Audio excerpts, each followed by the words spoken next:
Bienvenue dans Extramuros, le podcast qui met en lumière les plus belles réussites d'entreprise en région. Aujourd'hui, direction Bordeaux et la superbe Villa Maria où j'interviewe Hugo Benz, serial entrepreneur girondin. Je suis Guillaume Pellegrin, le fondateur des Newton Offices. De Marseille à Lille, en passant par Bordeaux, Nantes ou Lyon, j'interroge des dirigeants pour comprendre avec vous les raisons de leur succès extramuros. Au travers du podcast, vous allez découvrir les nombreuses aventures entrepreneuriales d'Hugo, ses succès, mais également ses échecs. C'est parti.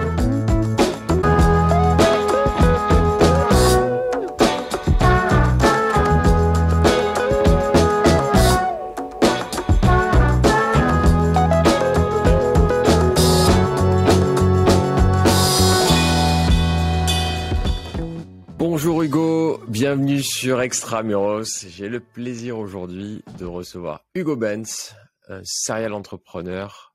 Alors, est-ce qu'on peut dire bordelais? On peut dire bordelais. J'habite à Bordeaux depuis 2008, donc au bout de 14 ans, j'estime que j'ai le droit de dire que je suis bordelais. Ouais. Et les bordelais t'acceptent au bout de 14 ans? Mais tu sais que des purs bordelais, pure souche, il y en a plus beaucoup, hein. Franchement, c'est comme Paris. En fait. C'est vraiment devenu comme Paris, en fait. Tu prends mon groupe de potes d'une vingtaine de personnes à Bordeaux, je pense qu'il y en a peut-être à peine 2 ou 3 qui sont vraiment nés à Bordeaux, quoi. D'accord. Donc c'est l'inverse, c'est vous qui les acceptez. Exactement. Comment tu t'es retrouvé à Bordeaux? Eh ben écoute, en 2008, après bac, 2 ans de prépa, je me suis retrouvé à Bordeaux pour mes études, école de commerce, donc BEM, Bordeaux École de Management, qui s'appelle aujourd'hui Kedge Business School. Et c'est vrai que par rapport à tous mes potes qui sont tournés après en césure ou stage de fin d'études, premier job, etc. à Paris, ben moi du coup je suis jamais reparti.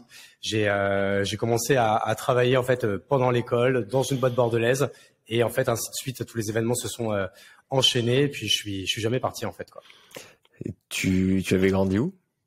De base, je suis né à Paris, mais j'ai vécu toute mon enfance et adolescence dans la Marne, à la campagne, donc du coup en Champagne-Ardenne, alors pas loin de Paris, hein, à peine 1 heure. Donc comme toute ma famille est parisienne, on y allait quand même tous les 15 jours. Mais du coup, j'ai toujours un peu cette double étiquette campagnard, mais né à Paris, quoi. Et tu te retrouves à démarrer ta vie active à Bordeaux. Donc là, on est en 2008. C'est ça? Alors en 2008, j'arrive à l'école. Je fais du coup environ 2 ans d'école de commerce, 2 premières années puisque j'ai l'intelligence de redoubler ma première année d'école de commerce.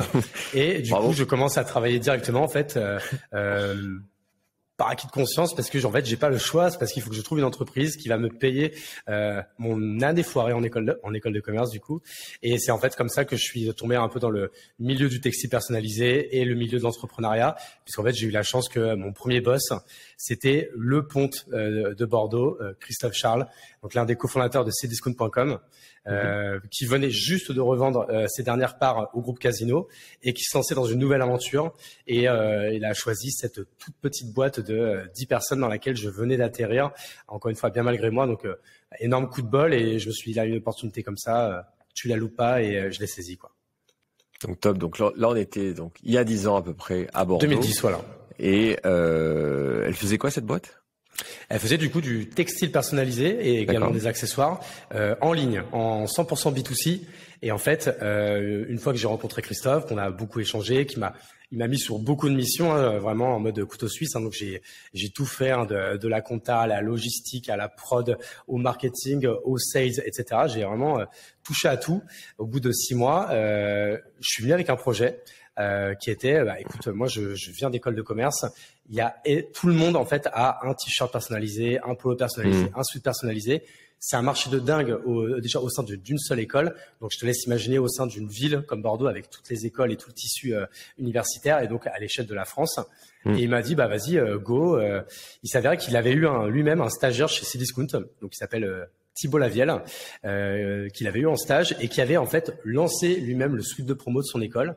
Et il m'a dit, écoutez, les gars, je vous fais vous rencontrer. Si ça match, vous venez avec un projet, vous montrez la boîte, du coup, pour moi, à l'intérieur du groupe. Vous aurez carte blanche, vous ferez ce que vous voulez, et ce sera ça votre stage. Donc, t'imagines quand même l'opportunité de ouf, quoi. T'as 22 ans, ouais, c'est ça, 2010. Ouais, j'ai 22 ans. Je suis en mode quand même un peu échec, hein, tu vois, échec scolaire, etc. Et d'un coup, en fait, le plus grand entrepreneur, enfin l'un des plus grands entrepreneurs de Bordeaux, hein, encore une fois, on remet dans son contexte. Il y a 10 ans, Cdiscount, c'est le premier e-commerçant à dépasser le milliard de chiffre d'affaires. À l'époque, c'était encore bien devant des VP, Amazon, etc. Du moins en France. Et donc c'est un truc de ouf. On match avec Thibaut. On monte du coup la boîte qu'on appelle School Touch. Donc du coup, dont le métier était de vendre du textile personnalisé pour le milieu universitaire. Et en fait là, éclairage au niveau du cerveau, ça marche incroyablement bien. J'adore ce que je fais. Moi qui avait jamais trop aimé l'école, même si j'étais bon élève, là d'un coup je me sentais épanoui, mais de malade dans ce que je faisais, hyper complémentaire avec Thibaut qui lui pour le coup était plus un entrepreneur dans l'âme, alors que moi je suis plus devenu entrepreneur en faisant. Lui plutôt gestionnaire, moi plutôt chien fou. Et en fait nos deux profils ont collé parfaitement, et tous les deux on avait 21 et 22 ans, et dès la première année on fait 1,5 million d'euros de chiffre d'affaires juste à deux, sans recrutement ni rien. Donc hyper bon succès, et c'est comme ça que l'aventure en fait après a continué ces 10 dernières années, quoi. Alors nous on s'était connus avec l'entreprise Kimono, puisque c'était non pas pour les étudiants que nous ne sommes plus malheureusement. Exactement. Mais c'était pour mon entreprise où j'avais eu des super vêtements ou chaussures personnalisées. Ah, vous faites partie de ceux. Ça, c'est vrai qu'il y en a pas encore assez à mon goût, mais ça, c'est vrai que c'est un super cadeau pour ses salariés ou pour ses partenaires. On personnalise Nike, Adidas, enfin toutes les marques. Même moi, tu vois, au pied là, j'ai mes Nike Kimono, et c'est un kiff de ouf, quoi. Ah ouais, moi je suis assez fier quand je mets mes Stan Smith Newton Offices. Ah, il y a deux écoles. Ça marche bien. Ouais, c'est c'est ça. Et aujourd'hui, c'est quoi ton actualité entrepreneuriale? Bah écoute, là c'est vrai que pendant 10 ans, du coup, j'ai monté énormément de projets dans ce milieu du textile personnalisé. Du coup, en saisissant des opportunités et en m'associant à chaque fois avec les bonnes personnes pour essayer de devenir expert et leader sur chacune des verticales de ce métier. Donc, bien sûr, le plus connu, c'est Kimono sur le monde des startups, des PME, des grands groupes, avec un peu plus de 10 millions d'euros de chiffre d'affaires sur l'année écoulée. Mais bon, il y a également Kermès, qui est du coup le nouveau School Touch qu'on a recréé avec Olivier, mon associé de Kimono, et Samuel, un troisième associé. On a également monté Capsule avec encore une fois un autre associé qui s'appelle Sébastien, qui est un de mes potes de promo. Capsule, pareil, c'est toujours le même métier, c'est le textile personnalisé, mais pour la grande distribution. Donc nos clients, c'est Leclerc, Carrefour, Auchan, Kiabi, Gémeaux, Naf, etc. Et après avoir fait ça pendant 10 ans, là, j'ai pas décidé de tourner la page, mais j'ai décidé de passer à autre chose. C'est un peu de sortir de ma zone de confort et de en fait trouver un moyen en fait de structurer mon côté un peu défocus qui veut se lancer dans plein de projets. Et donc du coup, comme moi mon délire c'est de monter des boîtes, et bah du coup je vais créer une boîte qui monte des boîtes. Et donc du coup je vais créer un startup studio. C'est tout neuf là, c'est en train de sortir de terre. Et donc c'est un startup studio qui va s'appeler La Chapelle, qui va avoir quand même une thèse assez portée sur du SaaS B2B, on va dire. Et on monte ça du coup à Bordeaux avec 4 ou 5 associés. C'est pas encore, enfin, on sera 4 ou 5 associés. C'est pas encore, tu vois, totalement défini. Là, j'ai prévu de déposer les statuts et d'être ISO là-dessus début octobre, et de lancer un premier business, pareil, courant octobre. On a une liste là qui est très bien avancée. On vient d'en choisir un, et du coup, on va faire pareil le lancement en octobre. Donc, il y a pas mal d'actu qui arrive là. Pour ceux qui connaissent pas, tu peux expliquer ce que c'est, un startup studio? Bah, du coup, un startup studio, c'est très simple. En fait, c'est une structure avec une core team qui maîtrise du coup un certain nombre d'expertises. Donc nous, dans notre cas, par exemple, on va être 5. Donc on est 5 entrepreneurs. On a un peu plus de 20 boîtes à notre actif à 5, plusieurs levées de fonds, plusieurs boîtes qui ont scalé. Donc on a quand même du coup pas mal d'expérience. Au niveau des expertises, on maîtrise un peu toutes les étapes du coup de la vie d'une boîte, que ce soit son démarrage, les premiers recrutements, la levée de fonds, l'accélération, le scaling, etc.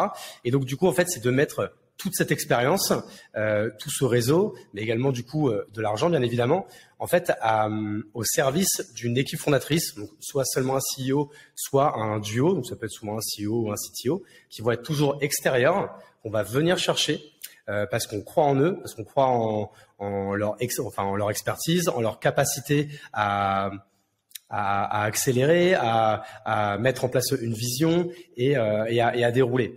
Et donc du coup, ça va être un peu ça l'idée. On a des idées, on vient chercher, on trouve une équipe fondatrice, on cofonde la boîte avec eux. Nous-mêmes, on est très opérationnel pendant un an et demi.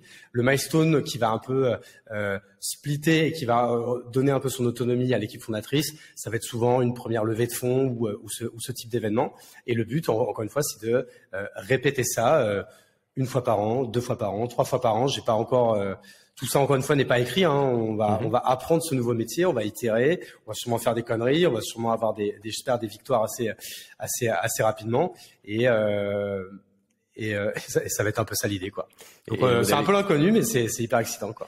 Le modèle économique, c'est quoi pour vous? C'est une prise de participation en échange de conseils?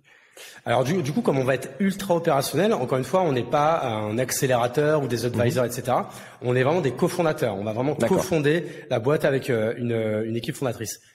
L'idée, c'est que l'équipe fondatrice quand même soit, quoi qu'il arrive, avant la levée de fonds, la première levée en tout cas, majoritaire dans la boîte. Donc je te fais le modèle, c'est que La Chapelle prenne selon l'idée, selon encore une fois selon la situation, 40, 30, 20%. Tout ça n'est pas marqué dans le marbre, mais du coup prennent une part quand même assez significative. Et le business model, bien entendu, c'est des dividendes ou un exit. Ouais. Un peu d'argent dès qu'il y a une dilution. Et une exactement. Pourquoi La Chapelle? C'est pas une ancienne chapelle. Non, alors ça pour le coup en plus ça c'est mon rêve. Hein, je cherche. Moi je pense que je suis un des seuls en France à taper régulièrement dans Google ancienne église à vendre. Je rêve d'avoir un peu un lieu comme ça. Alors le pire c'est bon, même si on parle pas de religion, pas de politique. Moi je suis 100% athée, donc il y a pas d'idée religieuse là-dessus. Mais j'aimais bien le côté un peu sacralisé de ce nom et un peu peut-être toutes les références, encore une fois, sans jamais être dans le blasphème, qu'on pourrait y faire. Tu vois, La Chapelle, c'est quand même un lieu où il se passe des choses, quoi. Tu vois, où communautairement parlant, il se passe des choses. Et c'est vrai que moi, sur La Chapelle, en tout cas, j'ai un peu ce côté communauté d'entrepreneurs, par des entrepreneurs, pour des entrepreneurs, quoi. Bon, voilà. Un lieu inspirant, transcendant. Cool. Et tu es fait partie aussi du projet Villa Maria qu'on avait évoqué avec Mathieu Stéphanie. Ah exact, je l'avais écouté, ouais, en effet. C'est ça. Vous allez faire ça là-bas? Alors du coup non, parce que la Villa Maria, heureusement et malheureusement, il y a plus une place de libre. Ah ouais. Donc tu vois, on avait une centaine de sites et en fait il y a plus de place et c'est limite déprimant. On refuse des gens mais toutes les semaines. Donc non, l'idée là, je suis en recherche d'un nouveau lieu plus en centre-ville du coup et mais pareil qui va faire 500, 600, 700 mètres carrés donc que ça soit quand même assez gros, assez emblématique. Et donc là, j'ai 5-6 agents immobiliers, amis ou pas, qui sont en train de chercher pour moi le lieu idéal à louer ou à acheter. Bon, très bien. Bonne chance à La Chapelle. On espère. Dans les... tu fais partie donc des 4-5 à lancer ça. Et puis dans toutes tes aventures, toi, ton point fort, c'est quoi ? Moi, mon point fort, c'est l'action en fait. C'est l'action et c'est le sales. C'est-à-dire que bon, à partir du moment où en fait il y a une offre qui est claire et même si elle n'est pas encore claire à 100%, etc. Moi, dès 50%, j'estime qu'il faut y aller. Et je pense qu'il y a fait la plupart des succès qui ont été les miens, même s'il y a eu également des échecs et des gros. On pourra peut-être en parler après. Ouais. Encore une fois, c'est que je suis pas bullshit, quoi. J'y vais, quoi. C'est-à-dire que moi, demain, on peut avoir une idée. J'ai un semblant d'offre. Dès le premier jour, je peux vendre et dès le deuxième jour, je peux faire le premier euro de chiffre d'affaires puisqu'en fait, rien ne m'en empêche. Donc, à partir du moment où rien ne m'en empêche, j'estime qu'il n'y a pas de barrière et j'estime que je pense même pas, tu vas être un bon vendeur de base. Je pense que je le suis devenu avec le temps. Mais c'est juste que, j'ai pas peur du volume en fait. Quand on a lancé School Touch, qu'on avait 22 ans, que les premiers appels, et pourtant j'appelais des gamins qui avaient 18, 19, 20 ans, qui avaient mon âge quoi du coup. J'avais les mains moites, j'avais tout ça. Moi j'ai toujours été un gars quand même stressé pour parler à l'oral en public ou pour pouvoir délivrer une prestation orale, on va dire. Tu vois, le bac de français à l'oral, j'étais mais mort de trouille, etc. Alors maintenant, ça va mieux. Avec après 10 ans d'entrepreneuriat, 10 ans de sales. Et même là, du coup, tu vois, depuis 6 mois, j'enchaîne quand même pas mal les podcasts. Et tu m'aurais vu il y a 6 mois, juste avant de faire mon premier podcast, mais angoissé de malade. Les petits trémolos dans la voix et tout ce que tu veux. Donc, mine de rien, quoi qu'on en pense, tout ça, c'est pas inné. Mais comme en fait, même si j'ai peur, j'y vais. Et en fait, en faisant... Très bonne phrase historique du cinéma français. J'y vais, mais j'ai peur. C'est quoi ça déjà? Les bronzés font du ski. José Basco, la neige est trop bonne. Ouais, c'est exactement. Excellent. Et donc voilà, en fait, je pense qu'en fait, ma seule force, c'est même quand j'ai peur, j'y vais. Et du coup, après, on aime à faire. Tu vois, regarde, je vais prendre un autre exemple. Je suis quelqu'un qui a le vertige. Mais par contre, j'adore aller, tu vois, genre sauter de falaises de 3, 4, 5 mètres. Je saurais pas te dire. Mais par contre, tu vois, tous mes potes pour le dire. Moi, à chaque fois que c'est mon tour et que c'est la première fois, moi, je mets 20 minutes à sauter. Je suis une vraie flippette. Et une fois que j'ai sauté, je vais mettre beaucoup moins de temps le deuxième coup et le troisième coup et le quatrième coup. Et après, je le fais sans m'arrêter. Et en fait, pour moi, le sales, c'est pareil. Tout le monde a peur. Pour la plupart des gens, c'est pas inné. Mais en fait, à partir du moment où on le fait et qu'on s'entraîne et qu'on le répète, et ben du coup, si tu as une bonne offre et que ton marché il est prêt, logiquement, si tu appelles 50 clients dans la journée, tu vas forcément faire des ventes et ça va forcément marcher. Mais justement, tu dis une bonne offre, mais toi, tu n'attends pas d'avoir l'offre parfaite. C'est-à-dire, tu n'attends pas des mois et des mois d'avoir peaufiné ton truc pour aller prendre éventuellement une claque. Parce qu'en plus, pour avoir l'offre parfaite, il faut déjà aller demander au marché, c'est quoi une offre parfaite? Tu peux pas le deviner sans leur demander. Donc, tu es obligé de faire du sales pour ça, en fait. Et c'est pour ça que ça fait partie des étapes qu'ont toutes les boîtes SaaS, B2B en France et dans le monde. C'est qu'au début, tu lances un produit qui ressemble à rien, mais tu as un premier client, un deuxième client, et le head of product ou le head of design, etc., ils passent leur temps à quoi? Ils passent leur temps à appeler ces bêta-testeurs et lui dire, OK, qu'est-ce qui t'a gêné quand tu es sur cette page? Est-ce que tu comprends bien? Est-ce que cette étape pour toi, elle est utile? Est-ce que... en fait, voilà, tu itères avec ton client pour modifier ton offre, supprimer ce qui va pas, ajouter ce qu'il faut rajouter, simplifier ce qu'il faut simplifier. Et encore une fois, c'est juste une question d'action, quoi. Enfin, tu vois, parce que moi, c'est pas de la fausse humilité que de dire ça, mais je pense vraiment que je suis pas le plus intelligent de la bande, quoi. Vraiment. C'est juste que j'ai pas peur et j'y vais. Et du coup, forcément, c'est mathématique. C'est celui qui va le plus, qui gagnera le plus derrière. Tu vois, je prends toujours cette métaphore. Si t'es sur un bateau, que t'es pêcheur, t'as plus de chances d'attraper du poisson si tu mets 10 cannes à pêche à la flotte que si t'en mets 2 ou 3, quoi. C'est mathématique, quoi. Tu as parlé d'échecs tout à l'heure. T'as un ou deux exemples? Ouais, je vais déjà en donner un qui est le très principal, ça que j'en parle pas mal à chaque fois. Alors il y a limite pour moi un petit côté thérapeutique et en fait maintenant même un côté un peu pédagogique pour même expliquer aux gens que derrière toute cette stratégie de com, LinkedIn, podcast, etc. Voilà, c'est sûr qu'on parle beaucoup de ce qui a bien marché, on le met en avant parce qu'en fait on veut donner de la valeur.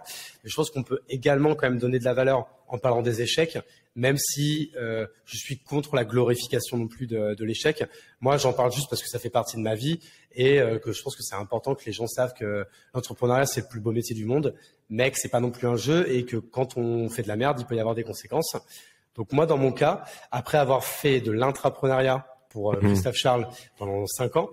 J'ai lancé ma première boîte en 2015 qui s'appelait La Piscine. Tu vois, je suis très de lieux comme ça. Pareil. Pourquoi la piscine? Je sais pas, parce que j'aime bien les piscines, quoi. Tu vois, il y a pas de raison, quoi.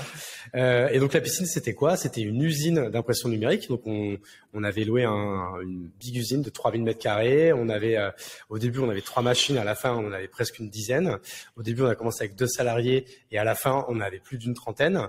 Et c'est pareil, une boîte qui en fait, à mon image, a très bien marché dès le départ. Pourquoi? Parce que je suis un bon sales, qu'on avait une bonne offre produit et qu'on a su bien la vendre. Donc, on fait les chiffres, je vais vulgariser, mais grosso modo, ça fait 1 million, 2 millions, 3 millions, 4 millions la dernière année.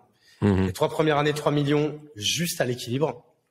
Je pense parce qu'on faisait pas assez de marge, mais c'était surtout parce que une usine, c'est hyper gourmand en coût fixe. Moi, je me rappelle des hivers, alors, on devait sûrement mal s'y prendre, mais où vous avez des notes d'EDF de 15 000 euros pour les machines, le chauffage, l'éclairage, tout ce que tu voulais. Donc, c'est quand même assez déprimant quand nous, on était sur un marché, grosso modo, t'es vers les 30, 35, 40% de marge selon les clients.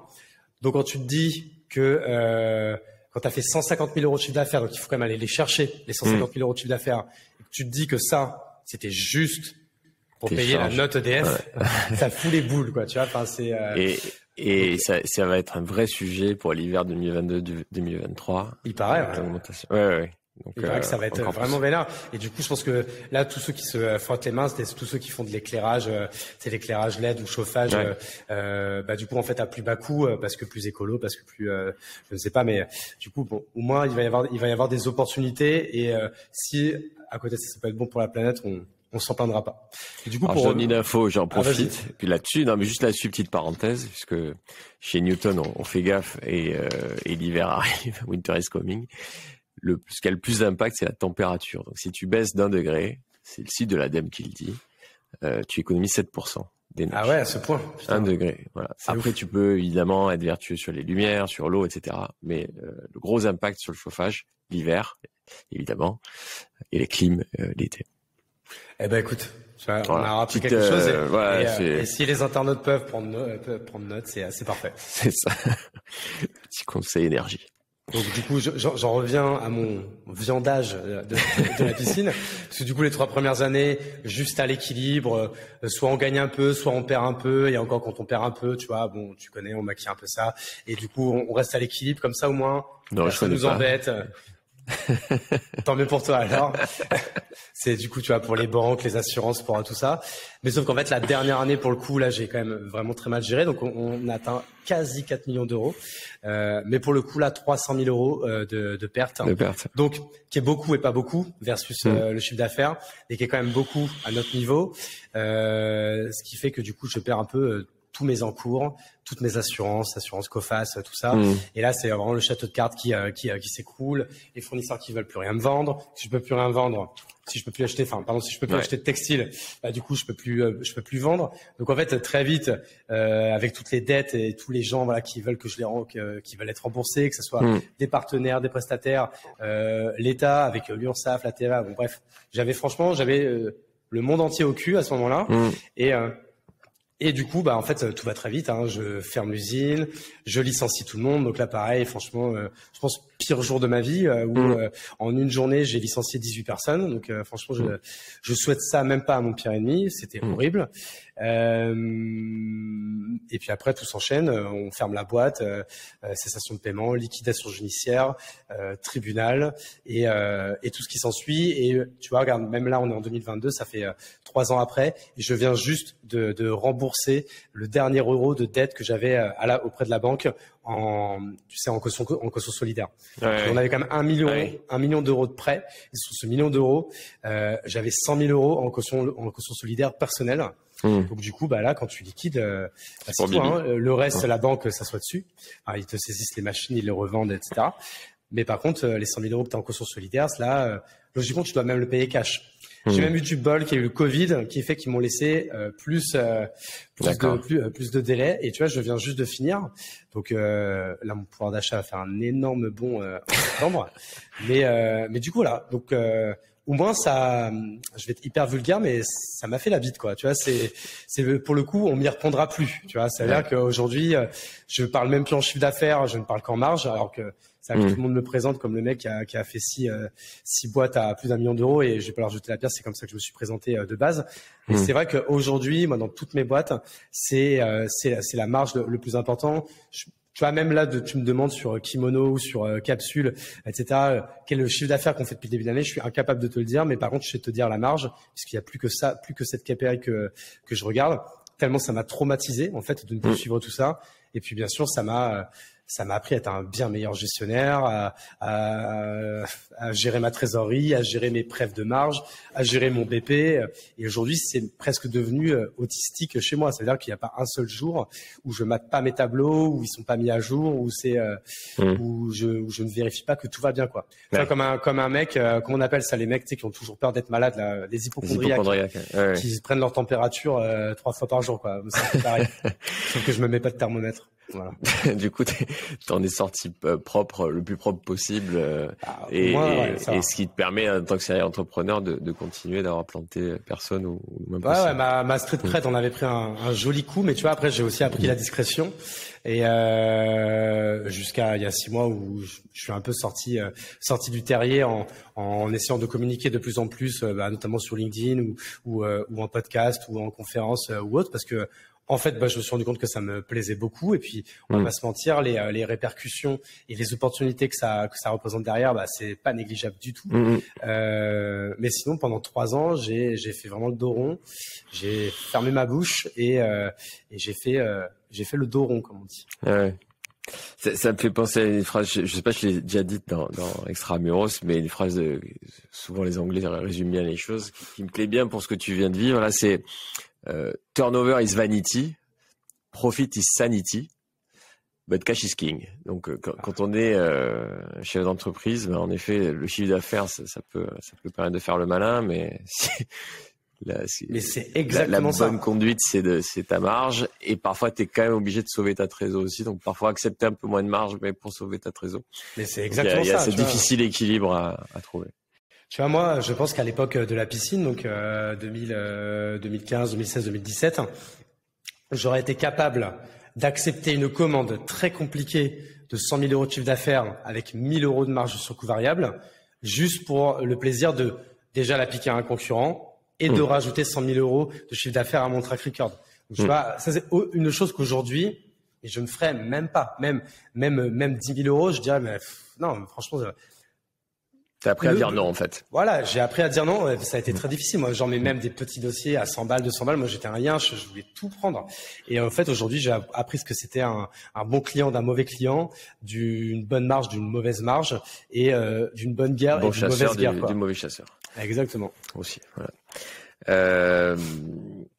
Tu parlais des échecs. C'est vrai, moi, ça fait peut-être plus de 10 ans ou 20 ans que j'entends en France, on reconnaît pas l'échec, et donc parle-moi de tes échecs. Et finalement, je trouve que c'est devenu une mode inverse, quoi.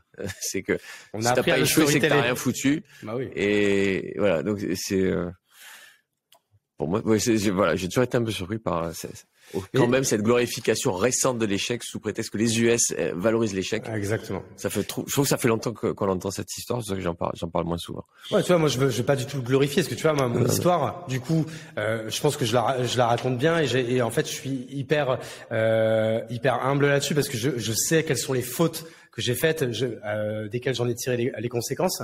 Mais en fait, de là à le glorifier, tu vois, je trouve ça un peu touchy.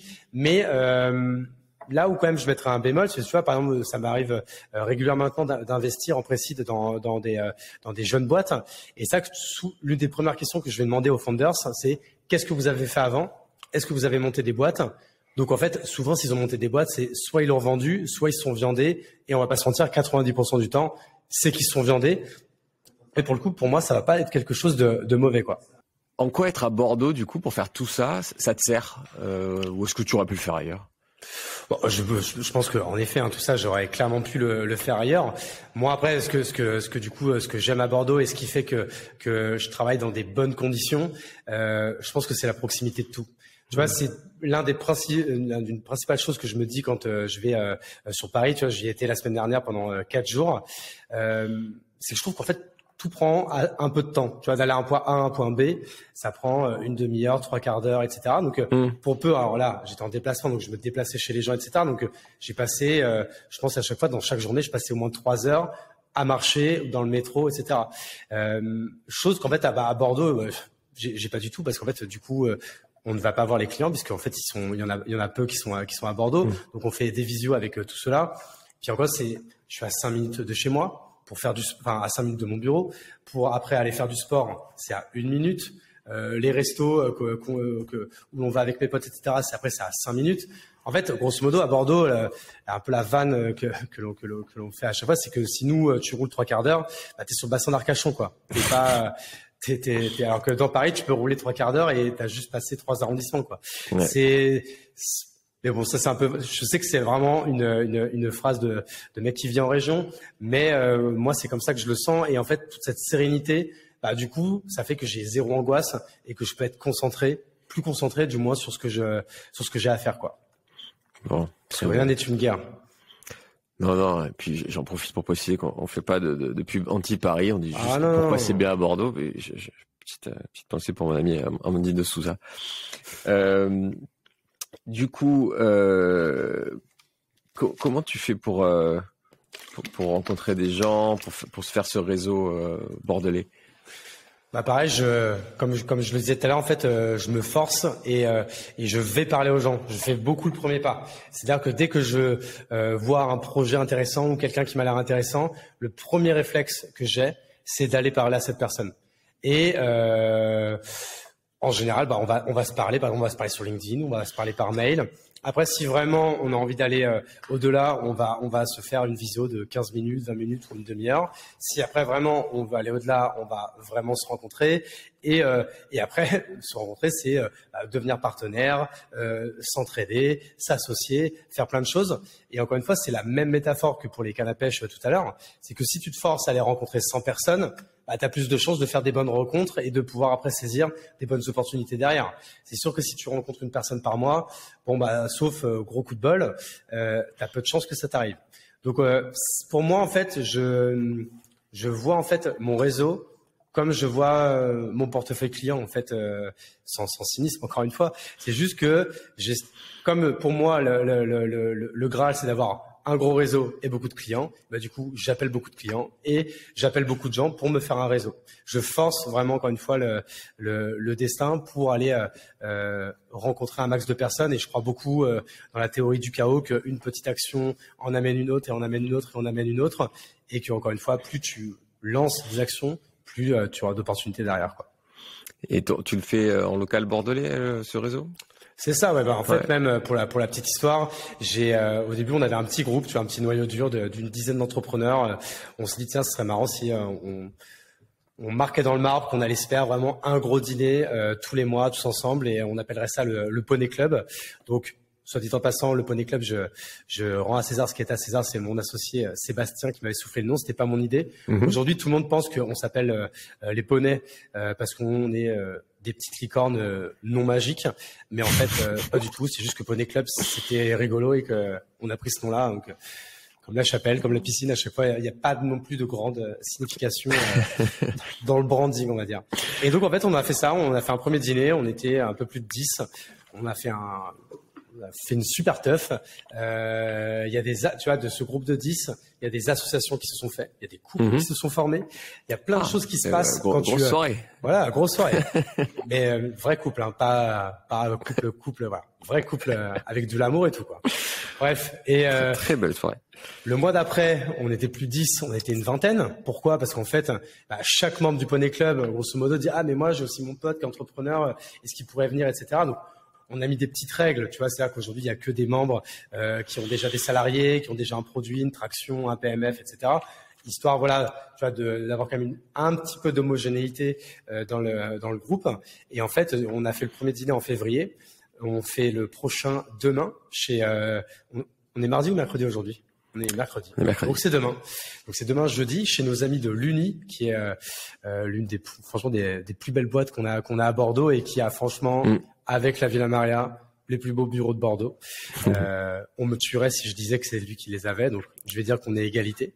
Mais ils sont magnifiques, ils sont au Chartron, je sais plus combien de mètres carrés il y a, mais tout est fait avec goût. Je pense que c'est un petit paradis de travailler là-bas, outre le fait qu'en plus, chez l'Uni, il y a une culture incroyable et une aventure de fou, quoi. Donc, on fait le prochain dîner là-bas et tu vois, on sera à peu près 70. Donc, du coup, ça va donner.